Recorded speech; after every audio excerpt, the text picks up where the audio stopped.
welcome back to Your Full Crew. I am Dawn Zoldi, one of your co-hosts. And I'm Mike Peel, your other co host. I just want to remind you if you like anything that you're hearing today, please like, subscribe, and hit the notification bell on our YouTube or whatever channel that you're listening to us on or viewing us, like LinkedIn, Facebook, Twitter, etc. I want to introduce our guest today. We have Ed Boucas is back. He was on Full Tilt. Ed, you want to give the audience a little bit of background on you? Oh, hi, I'm Ed. I'm the CEO and co-founder of Votix. We are a software company for drones. I have 23 years. I've been in the tech industry for the last 23 years, from cybersecurity to now drones, and it's my pleasure to be here. And we also have John McHale. So, John, you want to give us a intro into you? Sure. I'm John McHale. I'm editorial director for Military Embedded Systems magazine. Been covering the defense industry from the electronics perspective for about 25 years, aerospace and defense as well. And I've also done a couple of joint events with Dawn and Small World. Dawn and I found out when we were working together that we were at college together a few decades ago. We'll just leave it at that. University of Scranton, baby.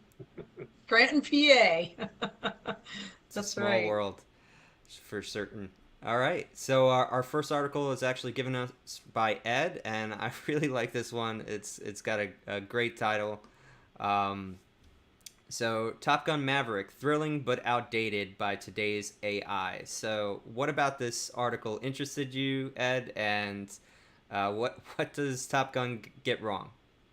No, the movie was amazing. Like, I think it was the best movie I've seen lately after COVID for sure. And it's an amazing movie, and I think the everybody loves it. But as we all know from the drone industry, like risking, I guess was like six people, right? Yeah, six people, their lives to do a mission that easily could be done by actual drones that are flying right now. Is was intriguing me. I remember I was watching it with my wife. I was mentioning that to her, and so does even though it's amazing history, is a romance, whatever, but doesn't make sense in the real world. And then I start studying about it after I watched the movie, and I was intrigued about it, right? So, and then I was reading a lot of articles, including this one, that is criticizing the movie in the sense that technology is out there, and you don't have to risk six people's lives to do the same thing. That and that was all about, the movie was all about how long they can do it, right? It started with 3 minutes, and he was able to do in 2 minutes and 30 seconds. And I don't know if I'm spoiling it for somebody that haven't seen the movie yet, but you're gonna see it soon. And then I was reading an article that under 1 minute you can be doing with the drone that can fly almost 500 miles an hour, but taking more than 8 Gs. And they can do it more precisely, and you can send many drones without risking anyone's lives, and it's more efficient, right? And sometimes you can use um, kamikaze drones, right?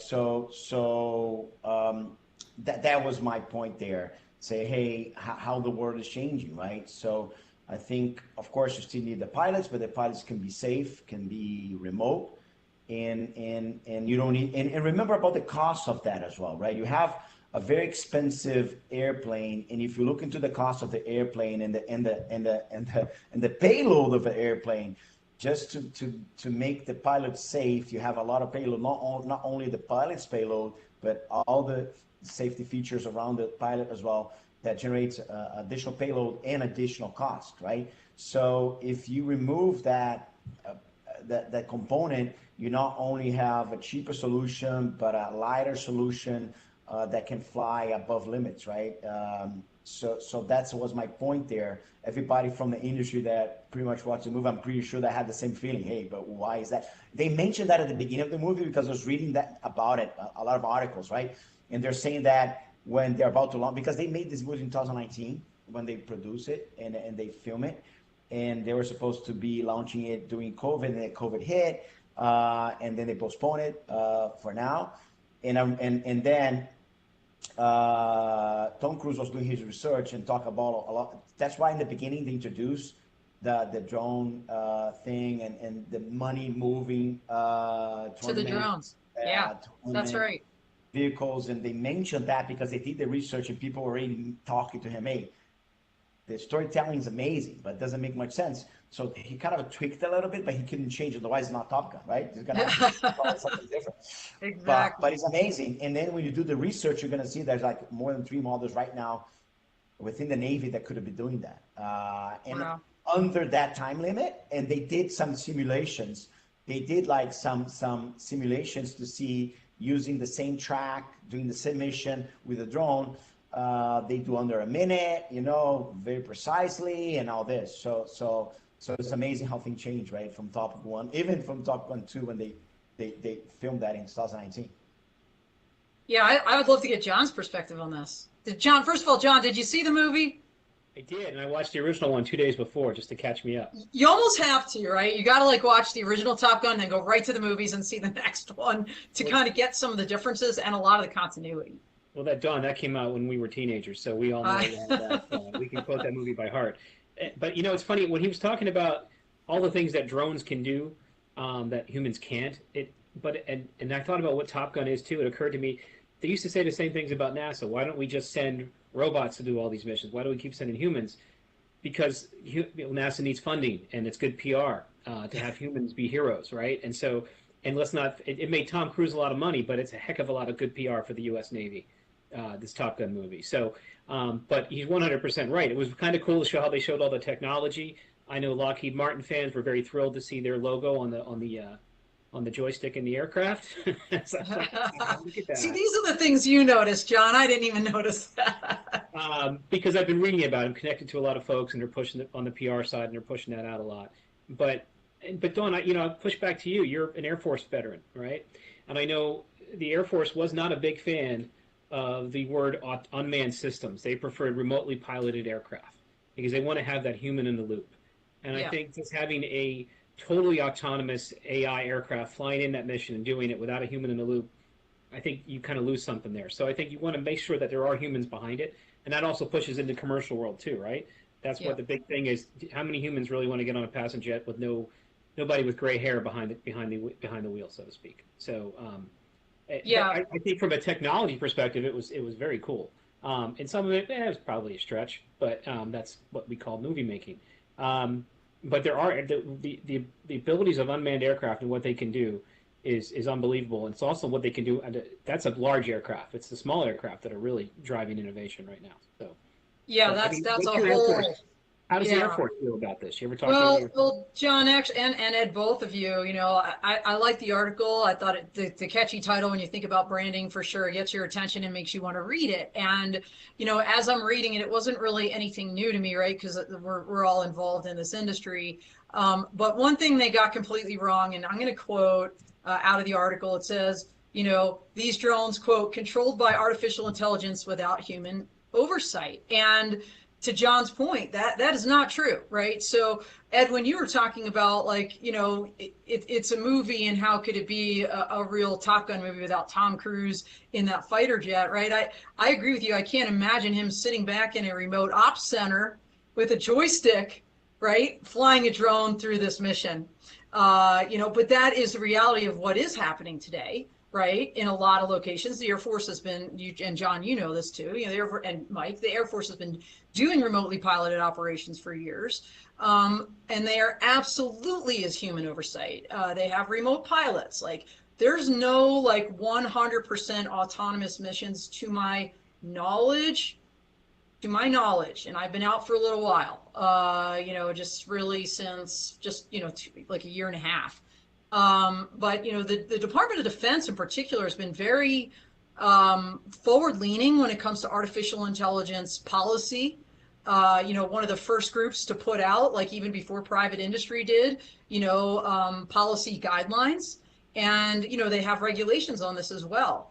So all of these aircraft, to the extent that they're used as a weapon under the law of war, have to undergo weapons review. Under the Geneva and other relevant conventions and other relevant treaties. Actually, it wouldn't be Geneva. It would be, I was just thinking about Dick Jackson the other day from the Army. He's like our law of war guru. He's been retired for a bit.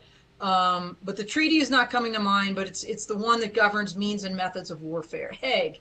The Hague Conventions. There you go. Light bulb came back on. So bottom line is, drones are amazing. I think it would have been a totally different Top Gun movie for him to be sitting in a trailer at Creech Air Force Base with a joystick. Although, you know what? That would have been reality, honestly. Probably more realistic than what we did see in that movie. What are your thoughts, Mike? Well, I don't think we could do another Top Gun movie. I think we're reaching the limits where the next one would be absurd, right? And Tom Cruise will be too old if they wait another 20 years.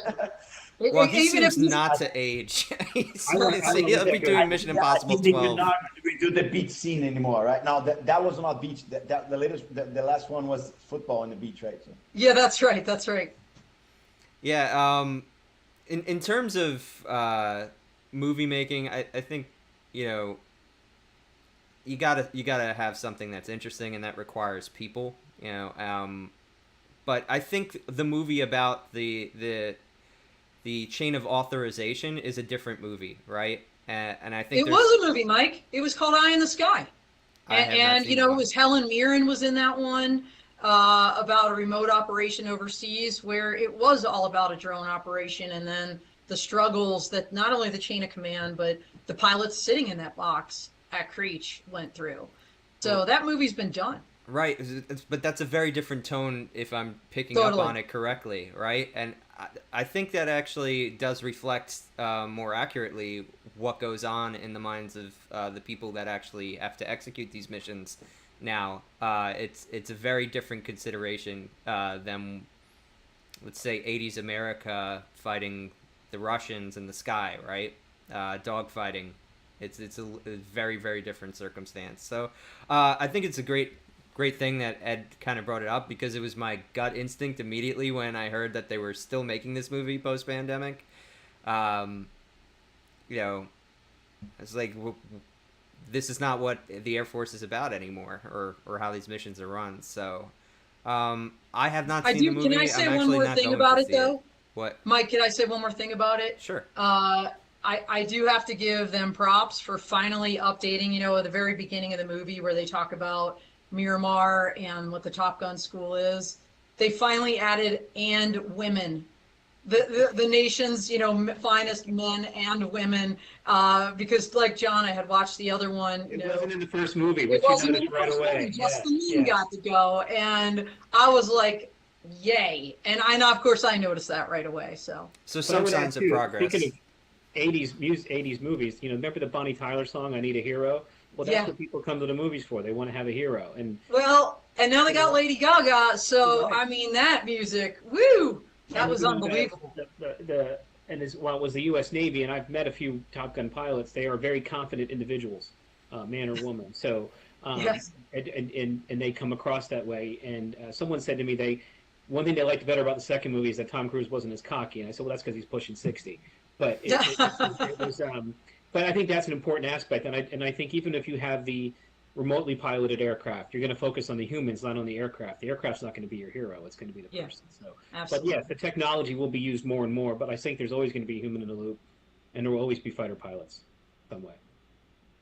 Yeah. But just to add to my initial comment as well, Don, and I was listening to what you're saying. If you look into the mission, the way it was created, it was very robotic by concept. You have to fly that out to the exactly, otherwise, of course, you can have missiles pointing at you.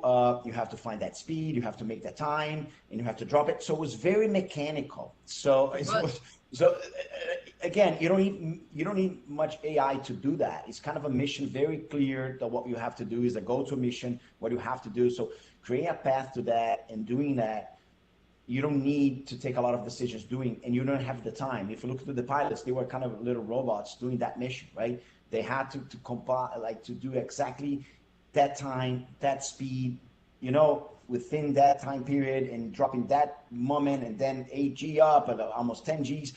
So it was very mechanical, and again, it was very. I was relating to when you create a drone mission. It was very similar to creating a drone mission in the way you create the path. So you don't need much AI to do that, and not even a remote. Honestly, to do that mission specifically, you don't need any pilot remote. You can upload the mission into the controller, and they could fly offline easily, right? What about when something goes wrong? Something That's the always good goes thing about wrong. not having people's lives over there. You can send 20 drones, But right? you still might need a pilot or someone remotely No, no, piloting you're the gonna. aircraft to make No, no. adjustments. Surely you need it. But the way the mission was created for such a short period of time, you can Yeah. supervise it for sure. But you don't even have time to do that, right? If you do under 1 minute, for example, that's what a drone can do and safely do it. Oh, I agree, and that's where the stretch was. That because drones, you don't have to think about of the dogfight, right? So that small period, the more mechanical you do, more chances of success, right? You want to do something, and again, and that machine has an advantage against us, right? They can take if it's preloaded, if it's predefined, which is not general AI, specific AI, they do better than any human. Well, and So Ed, Yeah. you talked about the dogfight. Even in your article, it mentions that DARPA exercise where they put a pilot up against AI, and the AI won those dogfights every time. So, even in that aspect of the mission could be better. Hey, Mike, I'm seeing some things in the chat, but they're too Yep. tiny for me to read. I didn't know if you want to do a Yeah, couple shout outs real I quick. was trying to stick them in because there's some good ones here. So we got Kevin Sanders, friend of the show. Got excited seeing the old school startup of the F-14. Oh, the memories using ground equipment for startup.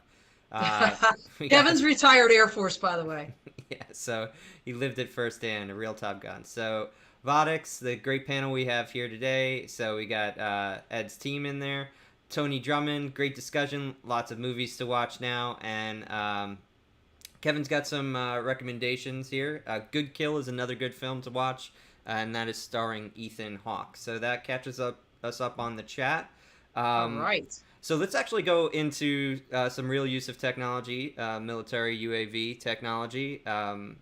Thank you, John, for finding this article. So unmanned. Actually, for publishing it. Yeah. Yeah, definitely. So unmanned ISR payloads leverage MOSA design. So for people who don't understand acronyms, let's sum this up by saying MOSA means modular design. So open standards, which we're very familiar with in the commercial space after having PX4 and Ramon come on the podcast. So you want to dive into this a little bit, John? We You're lost muted, your audio. John. Okay. I'm Oh, back. there he goes. I apologize. Yay, he's for back. over the mute button. So MOSA actually stands for Modular Open Systems Approach, and it comes out of a mandate from the Tri-Services that are called they call it in our world they call it the Tri-Service Memo, which basically mandated going forward that all military systems and upgrades and designs leverage an open architecture approach and open standards. They call it a warfighting imperative because to keep up with constantly changing and more complex threats from adversaries, you need to get technology into the hands of warfighters more quickly. Now, everyone knows the defense acquisition process can be termed glacial at times, and that has not changed. It's getting a little faster. You have different, I'm going to get into the weeds here a bit, but you have different items that allow you to get around that. There's always the small business innovative research contracts, which aren't as quick as you may think. More popular are other transaction authorities. Also, what the Defense Innovation Unit does, as Dawn and I know, we both worked with those folks, especially on their Blue UAS program, where they take in technology from the commercial world and try and get it to military, basically prototype it, get it into military warfighters' hands more quickly. And also the Special Ops community has SOFWORKS, which is Special Operations Forces Works. It's a prototyping to get hands into the operators more quickly. But this article here, we kind of dive into more on how MOSA is impacting unmanned systems. And where MOSA comes in here, it's basically around an initiative called the Sensor Open Systems Architecture Technical Standard, which has been around for a few years, a little longer than the mandate, but it's basically looking to bring more commonality to sensor designs and so that they can be more interoperable no matter when you go from one platform to another. And this where that comes into play is on these payloads, because it's impacting electronic warfare, radar designs. Now there are some, and that means more open standards like VPX, and that's a computing standard, and it also means more commercial off-the-shelf technology, or COTS. COTS was another DoD mandate made famous in 1994 by then Secretary William Perry, basically in reaction to all the bad press they got over $400 hammers and $3,000 toilet seats. and such, but people would put mil spec on something and they felt they could charge whatever they wanted to. And when that first came out, cost was a 4-letter word, kind of like MOSA, but because it was commercial, people thought commercial meant cheap, meant Radio Shack. May you Radio Shack rest in peace. But now it's it's a military procurement term, and it's also going to come along with more MOSA. Now, MOSA is not a panacea. There are still those very classified, very closed programs that might have open architectures, but they're all classified, or they might have to be custom designed from scratch. But a lot of your power integrated circuits for very specialty programs are still there. But MOSA is the way it's going. I attended an event, and Emma does nice. Emma was one of our writers. She does a nice job bringing together a lot of folks and what their designers are doing. But it's really what's driving this. People ask, why MOSA, why SOSA, why should I do it? I said, because your customer wants it. The DoD is pushing it big time. I see more enthusiasm than I've seen with similar approaches over the last 25 years. And I would also say that I asked a question of a guy from the Rapid Equipment Office at an event, and he said, well, it's a tough business paradigm for people stuck in the 20th century. And he was referring to the primes in some level. He goes, but because they see that if all this open architecture, they're going to lose their secret sauce, so to speak. But yet, in the long run, they're going to be fine because everything's going to be interoperable. They're going to get more business. He goes, but there's some folks on the DoD who are not accepting of it either. But they are moving forward, and it is happening, and you're seeing it in requirements.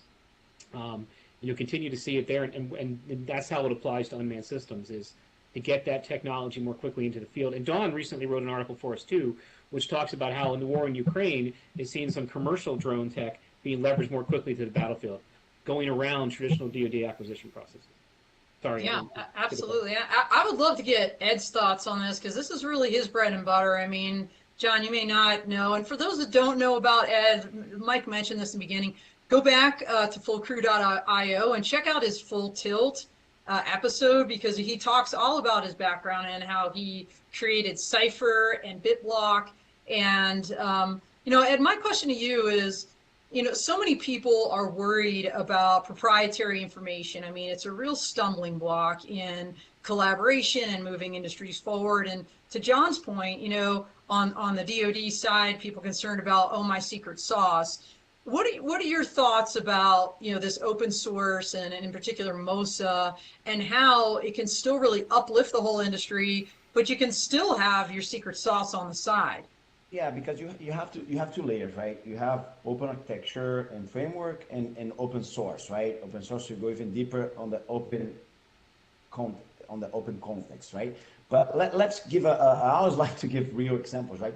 Compare iPhone to BlackBerry, right? BlackBerry died. They tried to keep everything proprietary. They didn't open it, and they didn't create an ecosystem around them. They did not create collaboration, and they died because they couldn't innovate, right? On the other hand, you have Google with Android, and Google Apps, and you have Apple with all the collaboration where you can create your apps on top of their operating system, and then you create innovation, right?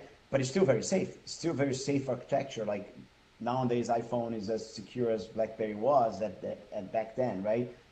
In a similar level, right? So you don't need to be. That's what we call like security by obscurity. Security by obscurity. Yeah, security by obscurity. So that's not very smart, because once they understand your obscurity, you're done anyways, right? So I don't believe in the concept of security by obscurity. You can be very secure if you look into the cryptography, right? Everybody uses the same cryptography standard, right?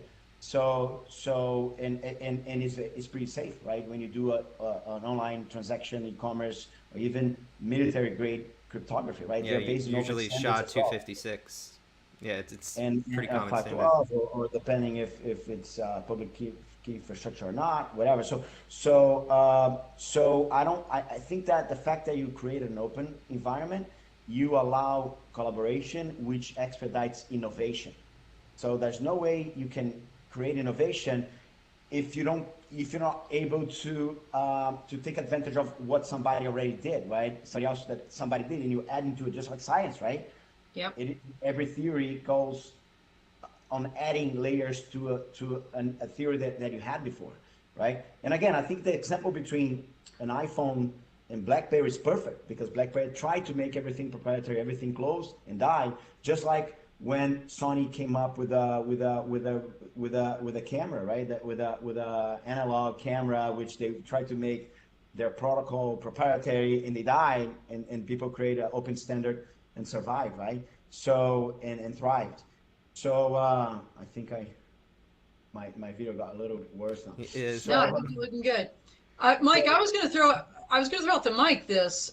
Mike, I hope Ramon's listening, because it makes me wonder and scratch my head why there aren't more military people at the Open Source Summit and even the PX, right, Developer Summit, because it seems to me these MOSA types would be well served to be talking to the commercial types and having that conversation. Well, they're there, and some of them might be unannounced too, right? So there's still, I think, a conversation, and I'm not as embedded in the military as John or you, but there's a conversation to what extent do you adopt open source, because you're giving up an asymmetrical information advantage. And to Ed's point, actually to everyone's point, the military has noticed there is a weakness in basically, all right, we're locked into Lockheed for this one type of part for over a decade before the other team is able to backwards engineer it. That's not necessarily good for growth, right? Or advancing the technology fast enough where you actually do have an asymmetrical battlefield advantage. So one of the things that has to be realized is the base level technology of chips and boards, that hardware, flight controllers, for example, is getting to a point where you have to think of it more like the screw you'd see for, a car door. Like, that has a standard, there's a standards body that controls it, you build to that standard, and that allows us to build unique doors on top of that, right? Or unique cars on top of that. So that's kind of where we're getting to with what used to be computing technology, a supreme advantage to have, a completely proprietary built-to-task device. Now computing itself is and software is so pervasive that you're giving up the market advantages of being able to rapidly develop actually more rugged systems that are tested against hundreds of developers in an open source environment, or even the top 100 in the world in kind of programs that are allowing, let's say, just the military vendors to have all a go at it with like an open a standardized connector that you all have to use this connector. What can you build on top of it that gives us cool features that we actually want to purchase from you? Yeah, but one thing we have to highlight, sorry to interrupt you, there's a huge difference. There's a big difference between open system and open source. Mm-hmm. So I think that you mentioned open source, and I think the article is referring to open systems. Mm-hmm. Open standard, yeah, but hardware standards, so yeah. Open source, you're giving away your source code, mm-hmm. and people can, depending on how the licensing of it, FreeBSD, whatever, you can just use and copy and paste that source code and reuse it, enhance, and that's one way of seeing that. But you have an open system, which allows, as mentioned before, interoperation. You standardize components so you can work different components to the same core system. So there's both of them enhance collaboration, which I think is the core. But there's two levels. One is open source, going to the source code. The other one is an open system that you're pretty much standardizing in how people should be done. So components can work different ways. So you can plug in different components to core systems. And I think that's what most of the defense is going to, right? That's a great. I would kind of dive in to response to both of you right there. The reason you only see a lot of people at open source maybe is as Ed said, there's still a lot of folks in the military community that like the phrase open source. They see security risk. It's the first thing that pops into their head. They use a lot of open source stuff. I mean, years ago they were prototyping like hell on Linux back when it came out. But when it comes to open standards, yes, the hardware is becoming a commodity in some levels, as Michael said, but not completely. Some of the standardization within SOSA and these folks are getting very specific for very specific programs. And they also have security built in and trusted computing. A big thing for the military right now, especially with the overwhelming threat of geopolitics and what could happen in Taiwan. They're trying to onshore a lot of this stuff and build a trusted supply chain all the way from the chip level to the system. And so that factors in too. So there is still some proprietary stuff going on.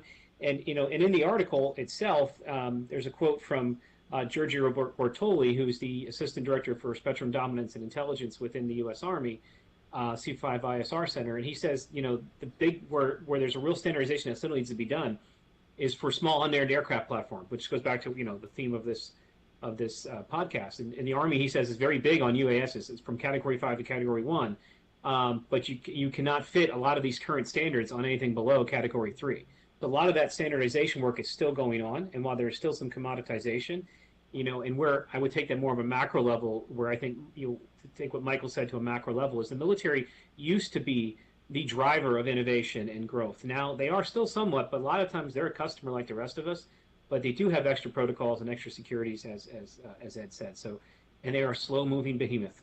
So we'll see how that goes. And just to my point before, if you look into Apple, for example, they don't use open source, they open system, right? So they can collaborate, use the same protocols, so you can create innovation and connect to the ecosystem.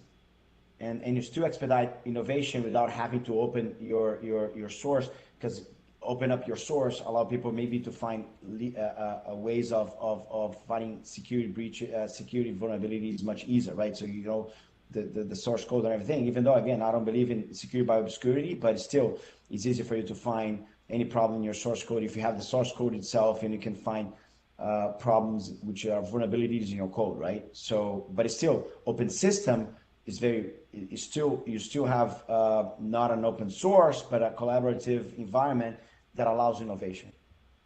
And speaking of collaboration, I see more people beaming into our chat, Mike. Yeah, well, we just have a comment from Sam Scully. Good morning, afternoon, everyone. So glad to start my morning off with brilliance. So thank you, Sam. I hope that applies to all of us. Very, very cool. John, you mentioned, DIU, you mentioned SoftWorks. I want to give a little shout out to AFWorks, right? The Air Force's Innovation Hub. They've been doing incredible things, including with advanced air mobility, which is probably a great segue to our next article, Mike. Yeah, actually, if we could just take a quick break to thank everybody who's sponsored.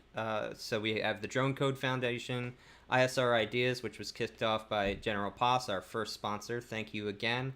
Ed from Votix here. He's also sponsored this podcast.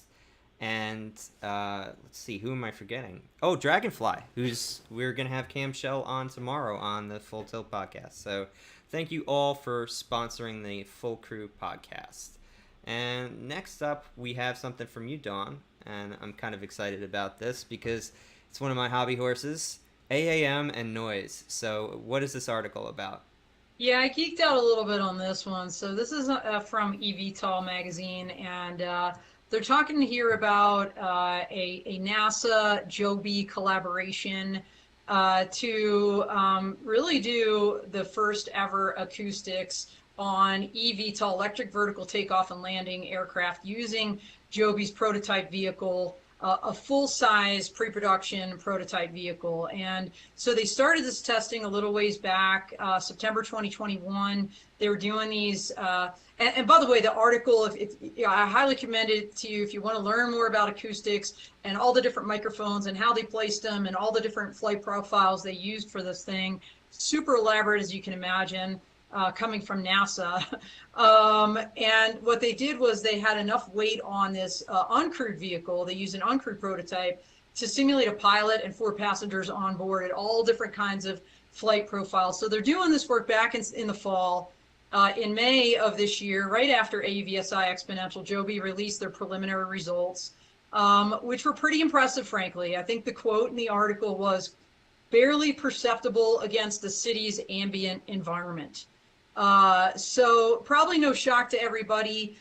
In cruise altitude and cruise mode, the vehicle was registering less decibels or less sound than it was during their landing and takeoff profiles. And we're talking altitudes of up to 1,640 feet. This thing was flying at a speed of 100 knots.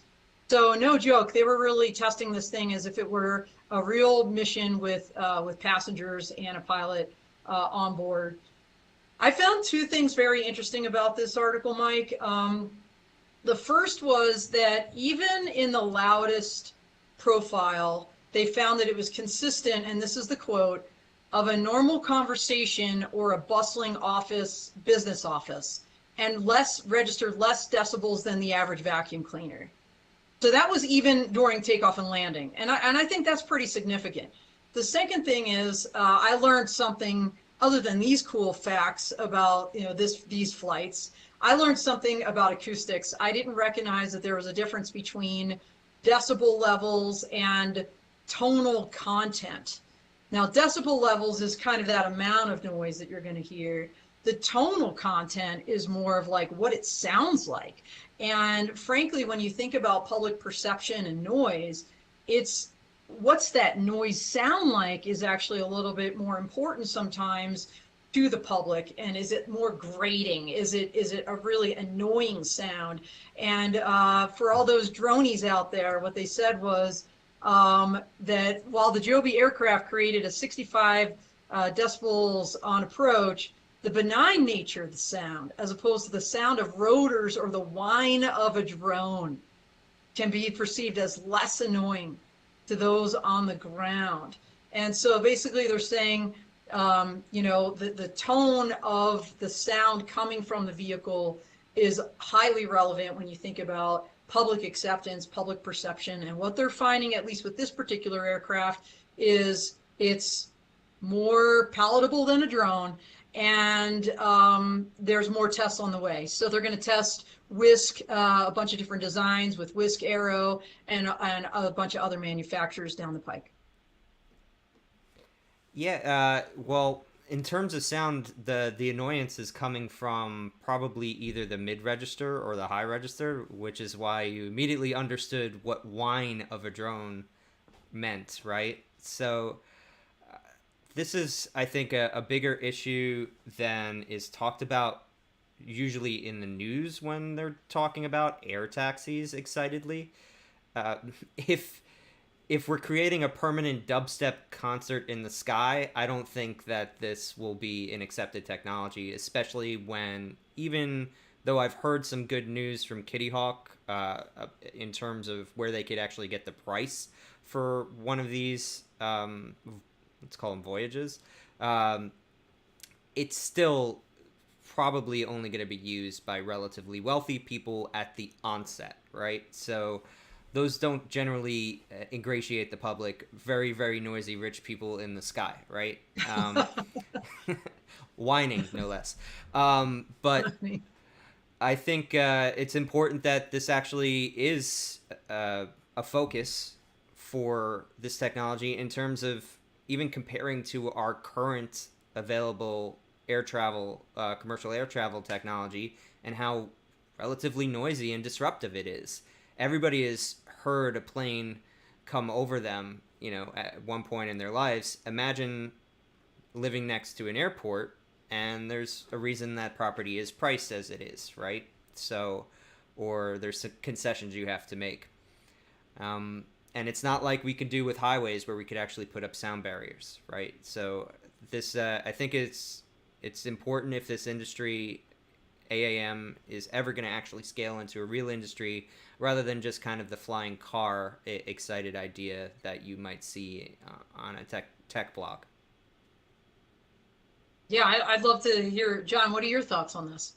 First thing that came into my mind when I read the article was they're testing a lot of this outside in very open air situations. But I remember watching a demo video of what one of the Bell's eVTOL would look like, and it was flying through the city. I said, so that's going to create a whole different noise level, and I don't know what the standards are for an aircraft flying between buildings, because then you have people in the buildings. If it's as loud as a helicopter, that's going to create a problem.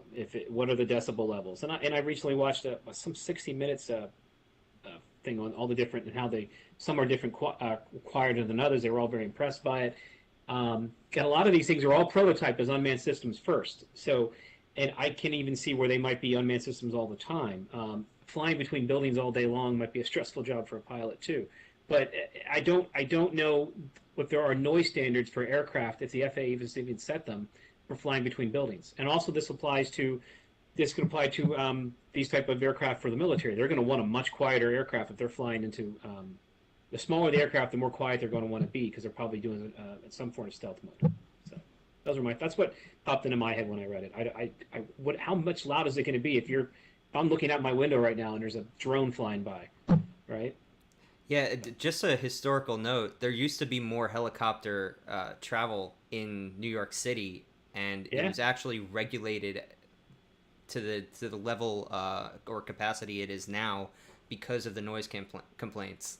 Especially since most of them were coming into Wall Street, where most of the people who had power to complain were complaining, even though they were the ones using it, ironically enough. So, would you do a party for rich people in the sky? yeah, permanent dubstep concert, yeah. So, what's your comment, Ed? Now, my point is that we have some paradoxes, right, in the drone industry. And I think that's another one. I think if you look into the paradoxes that we have, when you talk about autonomous or automation with drones is one of the paradox. Hey, like was mentioned before, I believe the pilot is going to always be there flying. Some people believe not, right? So you have some paradoxes there. And I think the noise is another paradox, right? You think about drones, think about the noise. But the way I see is that one of the paradoxes in technology evolves so fast and human beings are so creative that I don't see I see, honestly, I really see, I'm optimistic, right? Otherwise I wouldn't be a entrepreneur for such a young age. So I started when I was 22, as you guys heard before, probably. So I think it's just momentarily in the difference between the drone and the helicopter or small airplanes is that it's still an open structure architecture, right? In the sense that it's still building, it's still evolving a lot, it's still open, and there's a lot of that has to be done in terms of flexibility of changing design, changing motors and all this. So for me, is something that is a paradox, which means that when you think about drones, you think about something noisy. When you talk about silent drones, it's a contradiction, right? And but I think it's a matter of time when you can surely you're comparing yourself against helicopters is easy. It's an easy win, right? So yeah, and I have to disagree with you. These rich people flying. I talk about moving supplies around. You're talking about even moving people that need very quick assistance around. You think about moving, medical equipment and heart transplants and all this around very quickly, right? Which is the best use, right? More than even flying people around, right? Or even at search and rescue missions where you can put a person in that vehicle and whisk them out off the side of a very high, 14 or a high mountain. And you have natural disasters, right? Floods, and you have hurricanes, you have tornadoes, and that's what I think is a paradox that will be solved the same way when we talk about autonomous flights or flight automation, right, of drones. I think it's the same in the same sense that it's a matter of time for us to solve it. I think is an open architecture, open design that can evolve much faster than a helicopter can change now, because of the level of regulation that is out there for helicopters and or airplanes.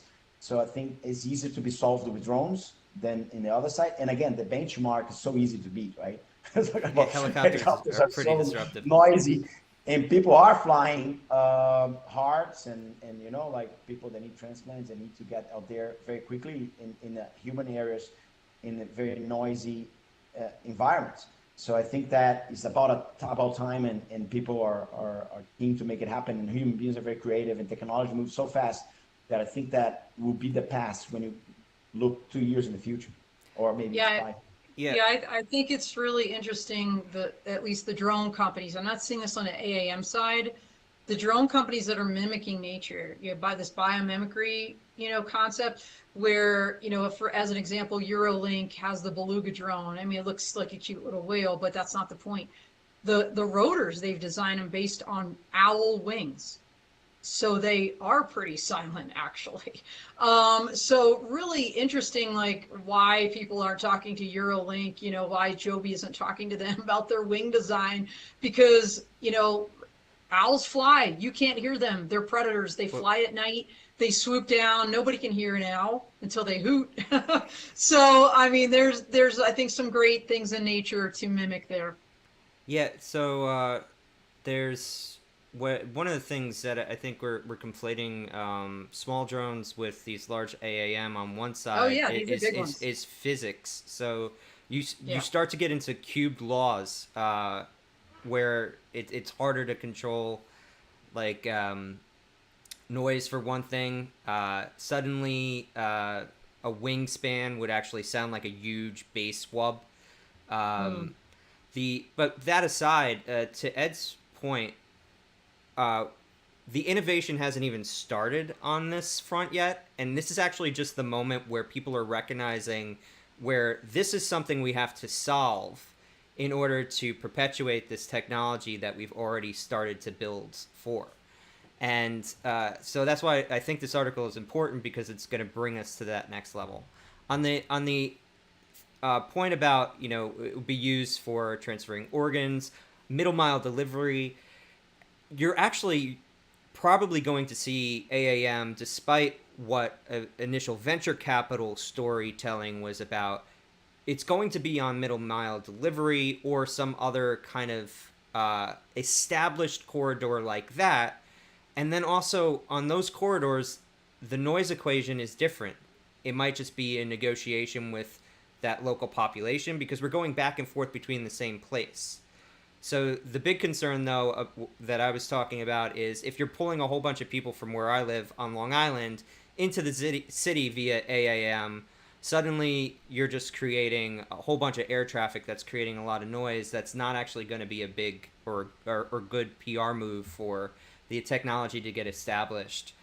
You'll actually kill the ramp that we have to develop noise canceling and other technologies that allow us to scale to that level later. So that's kind of my take on it. Yeah, traffic problems never get solved. They just create more traffic problems sometimes. Yeah, in the sky instead of on the ground. Yeah. So now you've got two jams. I just want to hop on something Michael said. From a military standpoint, one of the use cases I would say is, for logistic support, kind of the way Michael described it would be a common military use, but for tactical, it's going to have to be super quiet and super reliable. And I don't know that we're there yet for that. But also, I would talk about why don't companies talk to other companies about stuff? Because they don't want to. They want to be the first. It's not always, it's self-limiting, but it's also self-protective.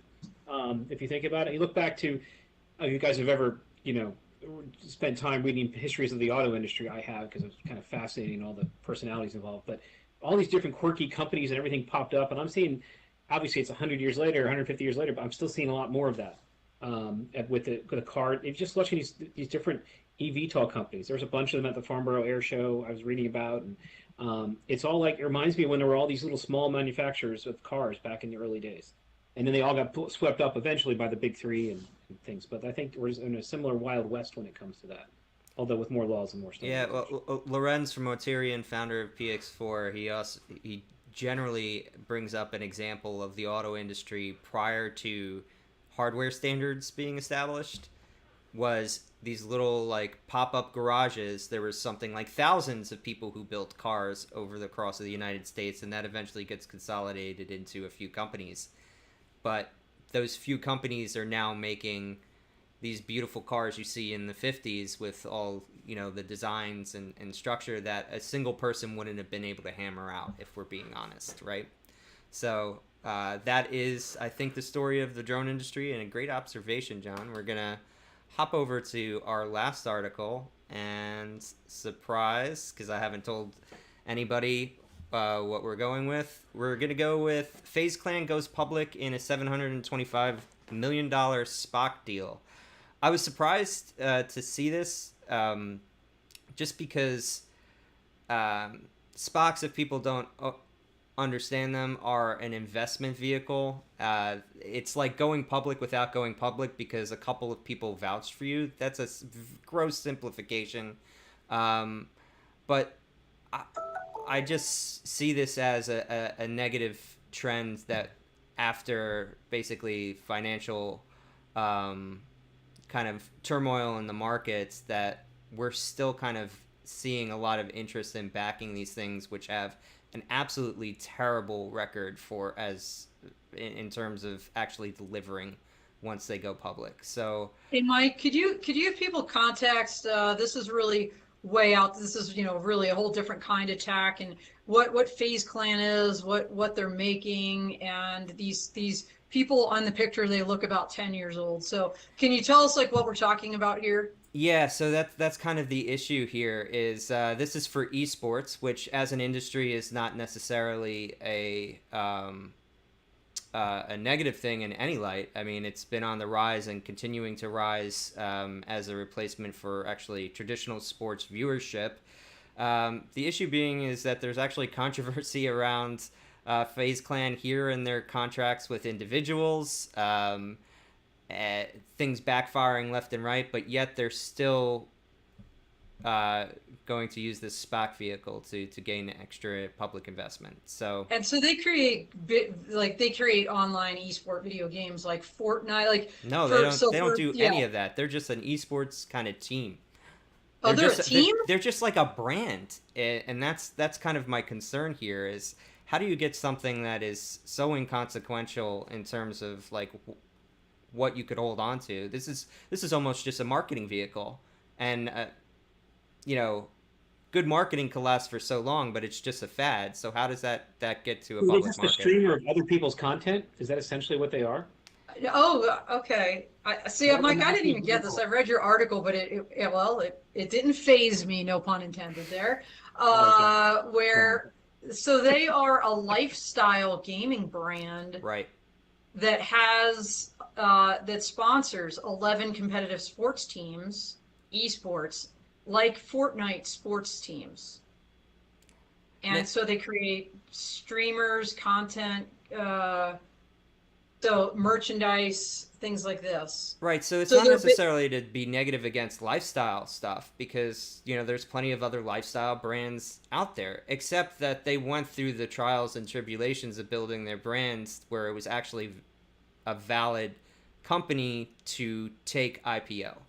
So it seems like SPACs are digging deeper and deeper into the hole of let's just make up some crap to get this out there. Ed, any comments here?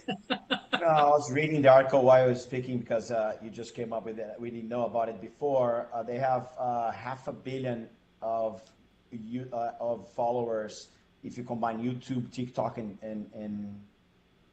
Twitch. Twitch, and, yeah. Yeah, that's even new for me. So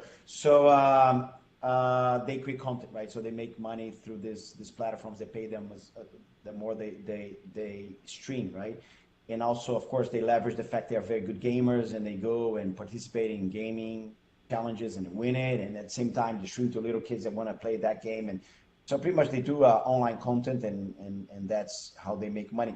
But I think the point here is the SPAC or is there, I think it's a SPAC is the point, right? Yeah. Special purpose acquisition company, Like, right? would this even be on the public market if it wasn't for the SPAC? And at that point, like... Yeah. SPAC right now, SPAC was very hot 2 years ago, and people are doing a lot of SPACs. They lost a lot of value, and there was a lot of criticism about them because they're pretty much is what they call the blank check company, right? So you give them a blank check and they can buy whatever they want, right? It's crazy, right? So you go public, you raise money, $100 billion, and you have a blank check which you can buy any other company. In that case, they bought FaZe, right? So your FaZe is going public much quicker because they don't have to convince the market, just have to convince the SPAC manager, right? Mm-hmm. And the SPAC gets a cut on the equity, right? So the SPAC manager. So I think SPAC was very hot 2 years ago, and it's not as hot as it used to be because a lot of the companies they bankrupt or they went down or they're worth almost zero now. But that's a vehicle, right? SPAC is a vehicle where you can go public much quicker because again, somebody already listed, did the whole work of listing, and they're just buying your company, and then your company automatically is listed, right? So you don't have to go through all the process of getting listed. So according to their business model, again, they are making money.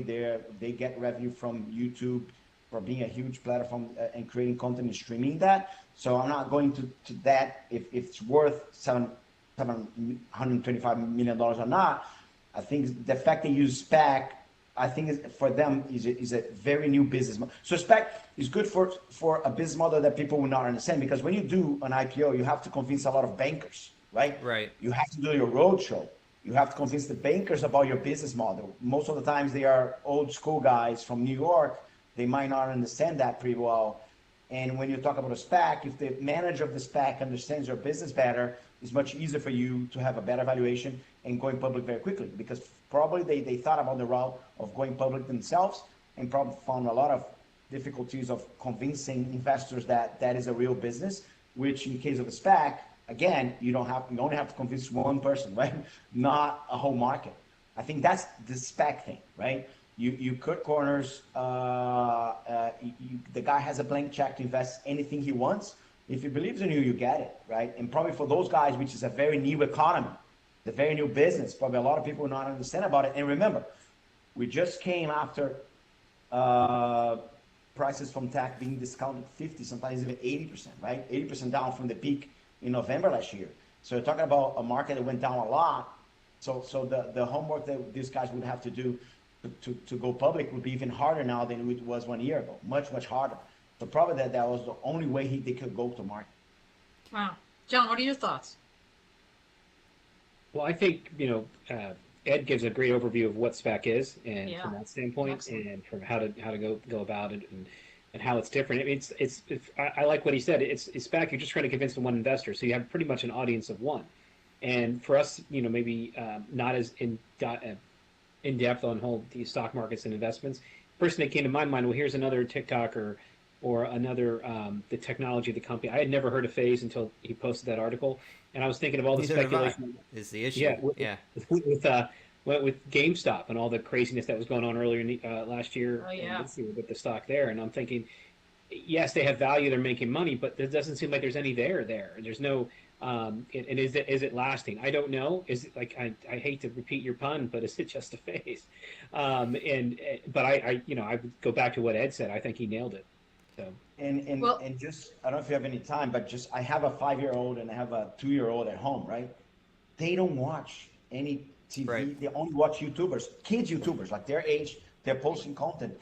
And this is the same. They talk to the teenagers. The teenagers don't consume even Netflix. For them is old people's channels as well. Like they want to consume this kind of content, right? And they spend hours and hours seeing people playing the game they love to play, so they can enhance their game.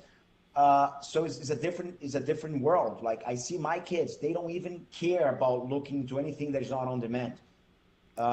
You could see this in news ratings. Like, traditional news ratings have completely fallen off a cliff, and they're being replaced, whether they like it or not, by Substack and YouTubers. That's the only places you can see actually a market increase in that type of content, and the format completely changes. So I don't think that you're seeing any negative trends in that in terms of esports. Esports is going to be on the rise. I was kind of more attacking it from the SPAC angle. This seems like a vehicle that has a terrible track record now, and the types of things that they're elevating, like you were saying, all right, the market is downshifted.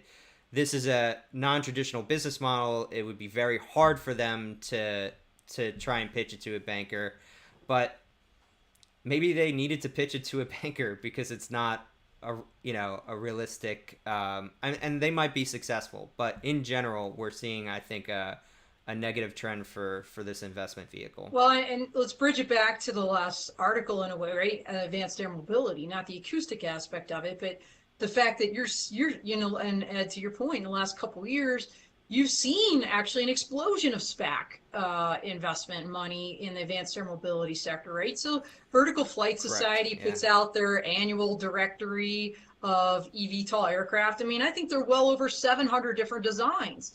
And, that's where some of these folks are getting this money, is through SPAC. And then, of course, through the Air Force and the DoD for some of these like AFWERX, SoftWorks, SIBR type, other transaction authority funding as well. And that's what it is. Those folks who get those rewards are going to be even more attractive to SPAC investors. And remember one thing, guys. These guys, they raised the money for SPACs a year ago when the market was booming, and they raised the money.